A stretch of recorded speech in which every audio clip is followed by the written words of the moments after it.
Welcome to Mrs. Miller's notes for her pre-calculus class. These are the notes for section 6.4 entitled Inverse Trigonometric Functions and Right Triangles. And in this section we're going to talk about the inverse sine and cosine and tangent functions. And we've already talked about that in chapter 5, so this will just be a review of that information. And then we're going to talk about solving right triangles for a certain angle, and that you've done in geometry and in algebra 2, so that should be a review as well. And then our last goal is to evaluate functions involving the inverses, and again we've done that in chapter 5, but now we're going to take a look at it where we're dealing with more of a geometric perspective instead of a unit circle perspective. So remember that when we're dealing with sine and cosine and tangent, the graphs of those functions aren't normally one-to-one. That means they don't have an inverse, so we have to restrict their domain so that they do become one-to-one and so that they will have an inverse. So remember that we have to restrict the domain for the sine function so that it's from negative pi over 2 to pi over 2. And then we're going to restrict tangent to have that same limitation as well, from negative pi over 2 to pi over 2. And then cosine, we're going to restrict it so that it goes from 0 to pi.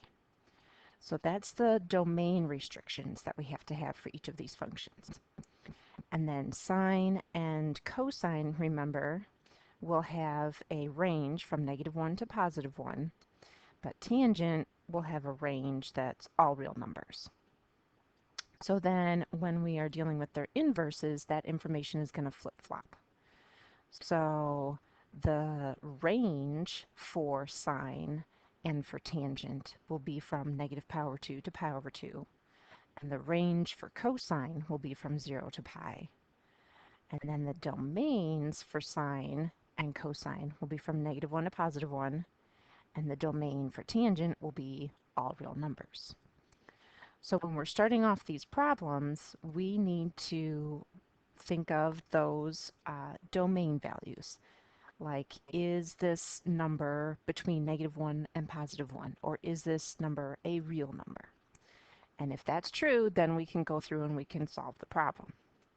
So in example 1 here, we have the inverse sine of square root 3 over 2. And this is the value that square root 3 over 2, that's the value where we want to see if it is between negative 1 and positive 1. And it is. So then we can rewrite this. And basically when we're dealing with an inverse, we're trying to find an angle. So we want to find that angle. You can call it x, you can call it theta, you can call it whatever you want. That gives you the square root 3 over 2 as a sine value. So the sine of some angle has to be square root 3 over 2. Now remember, for sine, we're restricted to pi over 2 to negative pi over 2. So we either have to be in the first or the fourth quadrant. So if you have memorized your unit circle, or if not, we can look back at it, and you can see that if we're looking at our first quadrant here, this is the one you should have memorized, and we want a sine value of square root 3 over 2. So the y values in our terminal points are going to be our sine values, and the one that has a square root 3 over 2 value is pi over 3. So our x value then is going to be pi over 3. So that means if we take the sine of pi over 3, we get square root 3 over 2. And that's the information here on the unit circle. If we take the sine of pi over 3, that's our y value here. That's square root 3 over 2. So now we're just reviewing how we go backwards, how we are given the actual trig function, or the trig value, and we have to go back and find the angle. And then for part B, we're going to do the same thing except with cosine. So here we have to look at this negative 1/2 and say, is that between negative 1 and positive 1? And it is. So then we can go ahead and we can do this problem. Whoops. So the cosine of something is negative 1/2. So we want to find the angle that has a cosine value of negative 1/2. Now remember, for cosine we have to be restricted from 0 to pi, so we're in that top semicircle of our unit circle. So in the first quadrant, everything is positive. In the second quadrant, only the sine values are positive. So that tells me that my cosine value would be negative over here in the second quadrant. So that's where my angle is going to come from. But remember, we can use the angles in the first quadrant as reference angles, and then we can just transfer it over to the second quadrant and adjust sines and radian values if we need to. But if we look at our unit circle, remember the x's and the terminal points are going to be my cosine values. And if I look in the second quadrant here, the cosine value that has a value of -1/2 is right here. Okay, so this ordered pair, this terminal point has an x value of -1/2. So that means they took the cosine of 2 pi over 3 and they got -1/2. And you can use the first quadrant to get that information as well. Look at your x values and your terminal points, or remember them. And here at pi over 3, that's where I have a value of 1/2. And then I want it to be in the second quadrant so that it becomes negative. So instead of pi over 3, I want to be at 2 pi over 3. So either way of thinking through that process will get you to the correct value. Now for tangent, we have to restrict this value here to all real numbers. So you just have to ask yourself, is 1 a real number? Yes, it is. So we can evaluate this. We can take the tangent of something and get 1. Now the nice thing is with 1 is that when we're dealing with our ordered pairs, remember tangent is really sine over cosine. So that means I need some sine value and some cosine value so that when I put them in a fraction, they will simplify all the way down to be 1. So basically I need the same thing in the numerator and the denominator. So I need the same sine and cosine values. And the only value that's going to do that on my unit circle is going to be the square root 2 over 2. So again, for the tangent, we're restricted to pi over 2 to negative pi over 2. So we have to be in the first or the fourth quadrants. And remember, all students take calculus. So I'm not going to be in the fourth quadrant because that's where cosine and the inverse are positive. I want to be in the first quadrant where everything is positive. So I'm going to be right here at this terminal point, the square root 2 over 2, which has a pi over 4 radian value.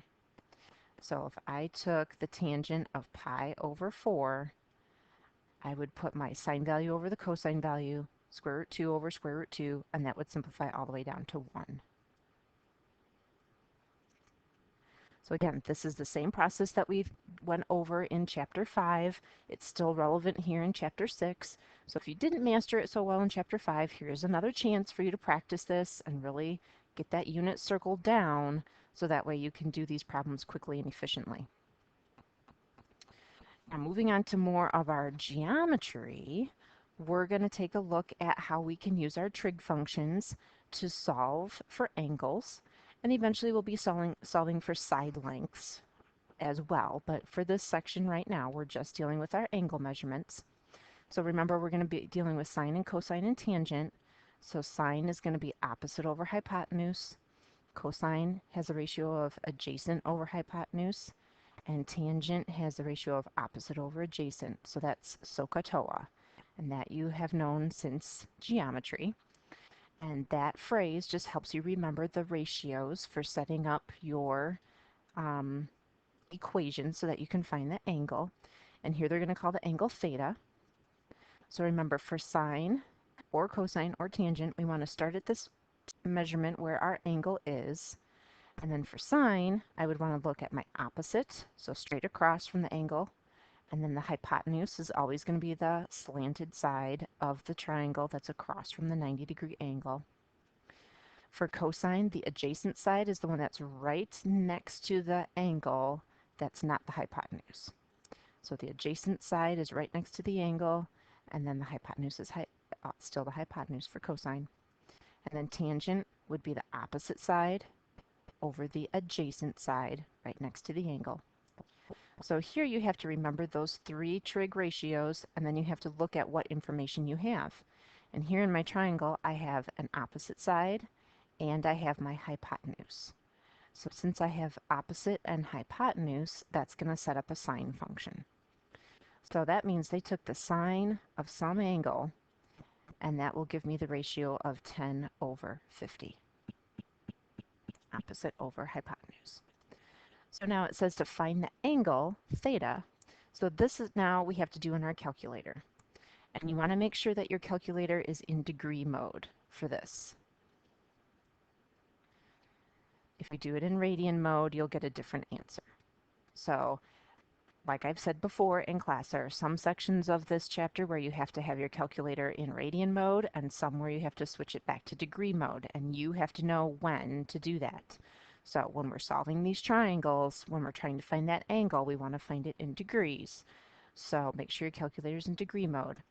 And then you're going to type in, to find the angle theta, you would type in the sine -1, or do second sine on your calculator, of 10 divided by 50. Now you know you can reduce 10 over 50 to 1 over 5. So if you wanted to type in 1/5 instead of 10 over 50, you could. But then on your calculator, it'll give you the angle measurement, and we want to round to 2 decimal places. So you get 11.54 degrees. Okay? So let's take a look at a couple other examples so we can practice that. For that previous example, the triangle was already drawn for us. This one, it's not. So we'll make sure that we draw a picture here. Your picture doesn't have to be accurate. It's just a rough sketch of the triangle. And usually these triangles are going to have A, B, and C for the angle measurements. And here they tell you in a right triangle, ABC. So I just draw a rough sketch of a right triangle. And it says find angle A. So it doesn't really matter where you label angle A, B, and C, except that here they tell you B is 90. So I'm going to make B the right angle and then C the other one. So you kind of want to go around the corner in alphabetical order, but make sure you put the right label on the right angle, or the correct label on the right angle. And then remember that these lowercase letters represent the sides, and the sides are always going to be directly opposite from the angle. So here, side B is going to be 3, so straight across from that right angle is the hypotenuse, so our hypotenuse is 3. And then side C is going to be opposite angle C, so that's going to be 2. They don't tell me side A, but that's okay, I don't need it, but I am trying to find angle A. That's what I'm trying to find. So now that I have my picture drawn and everything's labeled, now I can figure out if I need the sine or the cosine or the tangent function. So again, we want to think of SOHCAHTOA, and I want to see what 2 sides that I have in relationship to angle A. I don't have my opposite side, so I'm not going to be using sine or tangent because I don't have that opposite side. I'm probably going to be using cosine. So let's see, I have my adjacent side, which is right next to the angle, and I do have my hypotenuse. So that means they took the cosine of angle A, and they got the ratio of the adjacent side over the hypotenuse, 2 over 3. And now it's a calculator problem. So you're going to find angle A, you're going to type in, oops, the inverse cosine, or second cosine, of 2 divided by 3. And make sure that you put that in parentheses. The calculator pops up that first parenthesis for you, so you just have to write in 2 divided by 3 and then close the parenthesis. And when you do that, you should get 48.19 degrees. Usually when you're in geometry and algebra 2, you can round to the nearest whole angle. We want to be a little more precise now, so we want to round to 2 decimal places. Okay, so we've done a sine and a cosine, and I bet you this next one's going to be a tangent. So let's see here. We're going to find angle C this time, and we're in right triangle ABC. So again, I'm going to draw a right triangle. They tell me B is 90, so this is going to be B. So then again, A, B, C. I have to go in alphabetical order around the corner. Okay. And then side A is going to be 18, so directly opposite from angle A is where my side A is going to be. Side C is 24, so directly opposite from angle C is my side C, so that'll be 24. I don't know what the hypotenuse is, but that's okay, I don't need it. and I'm finding angle C. So I like to put that little angle mark on the angle that I'm finding. And if you wanted to label it with theta, you could, but it's labeled with the letter as well. So now again, I have to think of these three trig functions. So ka, toa, or those ratios. And here I have my opposite side. So I could be doing sine or tangent, not going to be doing cosine because I don't have the opposite. And then I have my adjacent side. So opposite and adjacent, that's the O and the A, so I'm going to be doing the tangent. So that means they took the tangent of that angle C, and they got the opposite side, 24, over the adjacent side, 18. Now you can reduce 24 over 18 if you want. It doesn't matter though, that's just an extra step really for this process. But now to find angle C in your calculator, you're going to do the second tangent, so the inverse tangent of 24 divided by 18. Whoops. And make sure that you put that in parentheses. And then you should get 53.13 degrees. And again, round to 2 decimal places. On quizzes or tests, if I had 53.13 and you had 53.12, wouldn't be wrong. Okay, there is a little bit of leeway here with the rounding, but just try and be as precise as you can. Okay, next thing, we're going to evaluate our expressions that involve inverse functions. And these, again, we've done before. It's where you have a function of an inverse or an inverse of a trig function. So these are just kind of fun two-step problems. But we're going to take a little bit different approach to it. Instead of relying on our unit circle, we're going to think of this geometrically. And we want to do this geometrically because 3/5 isn't on our unit circle. That's not a already sliced location that we have memorized in our unit circle. We don't have 3/5 anywhere. Okay? So we're going to draw a picture. And here, this little inverse, the inverse sign, that one is kind of hidden there. So that's the inverse sign of 3/5. And what that means is they took the sine of some angle and they got 3/5. Okay, because again, 3/5 is between -1 and +1, so then we're allowed to rewrite that in this manner. And then if I draw a right triangle and put in angle theta, the theta is always going to be one of the acute or one of the obtuse angles. It's never going to be the right angle. We can't do the sine, cosine, and tangent of right angles. For some of them you can. You'll get an answer like 1 or 0, but usually we just don't do sine, cosine, and tangent of those measurements. So it's always going to be one of the acute angles. And then the sine here, remember the ratio for sine is opposite over hypotenuse. So that means my opposite side from the angle is 3 and the hypotenuse is 5. Now there's a shortcut for how we can find this other missing side of 4, because that wasn't information that was told to us. It's here in the picture, but we have to find it if we don't have a picture. And the way that we find that is either using Pythagorean theorem or knowing our Pythagorean triples. Pythagorean triples are 3 numbers that always work with the Pythagorean theorem. And 3, 4, 5 is a Pythagorean triple.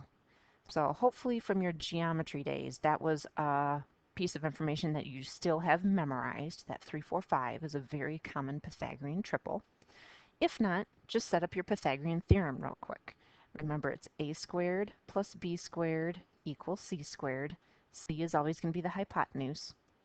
So your one leg is 3, the other leg we don't know, and your hypotenuse was 5. So then that's 9 and 25.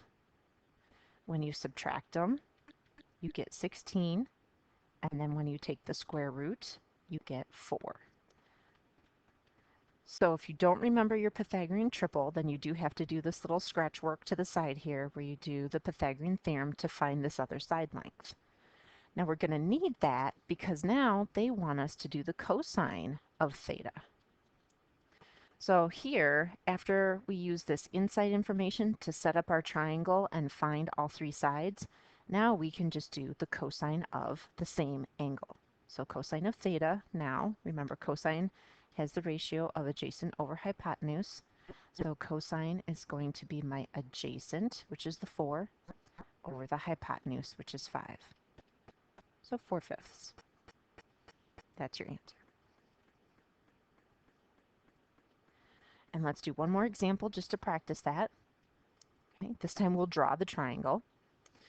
So here we have the tangent of the inverse cosine of 3/8. So I'm going to draw a little triangle. And again, it doesn't have to be precise. It just has to be a right triangle. And call this angle theta. And this expression here, this inverse cosine, again, we have to ask ourselves, is 3/8 between -1 and 1? Yes, it is. So then I can rewrite that as cosine of some angle, cosine of theta, is 3/8. Now again, remember, cosine is adjacent over hypotenuse. So this tells me what information I'm going to label in my triangle.